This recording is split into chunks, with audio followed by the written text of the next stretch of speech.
Praise the Lord. I'm thankful to God for what we are today. Many times we feel proud and great for what we have and what we are of. If you're watching this video right now, I don't want you to feel proud of yourself, of what you are, but being thankful to God of what you are, because what we got is everything because of God. When we look into the Job's life, this man was blameless and upright. He feared God and turned away from evil. He was the greatest man among all the people of the East. He earned much property. He is leading a better and good life. With this, he didn't even feel proud of himself of what he have. Indeed, he praised God for what he have and what he is. My dear ones, today I want to make a question to self. Because with all the bullshit going on, with all the people that hate on you, with all the drama and all the craziness that goes on in this world, you are still living, you are still breathing.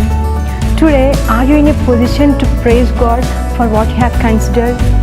If you are blessed with good substance, do you have the gratitude towards God? Not only this, my dear ones, I want to put before you the other phase of the Job's life too. It is written in the book of Job, chapter 1 and verse 20.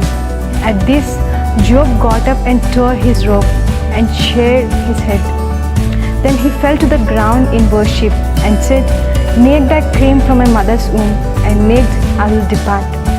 The Lord gave and the Lord has taken. May the name of the Lord be praised." As his life became too complicated, he lost everything. He lost his children, he lost his wealth. Here the Job's suffering did not come because he was bad, but rather because of his unwavering faithfulness to God. In the midst of suffering, we must never lose our faith in hope. We must never lose our hope in God. One of the greatest statements of faith in all of the scripture is found right in the middle of the Job chapter 13. Here the Job says, "Though he slay me, I will hope in him." No one and nothing can steal your joy or your peace when you put your hope in God. My dear ones, when your friends or the dear ones may fail you in the midst of your misery, but remember that God never does. God is with us. God is with us in the midst of the storm. He is in control. Even in the midst of the God's silence, His presence is with us. Sometimes in the midst of the suffering, we sin. In all this, Job did not sin, my dear ones, by blaming God of what he lost, but rather he praised God with humble and repentant heart. As the Bible says in Colossians chapter 4 and verse 2, "Devote yourself in prayer, being watchful and thankful."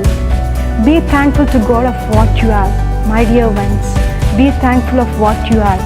Be thankful for every situation, whether it is a good or whether it is a wrong thing. One day we will see with our own eyes our Redeemer. Our God is a living God. He lives today and forever. And because He lives, we will face tomorrow with victory. God bless you.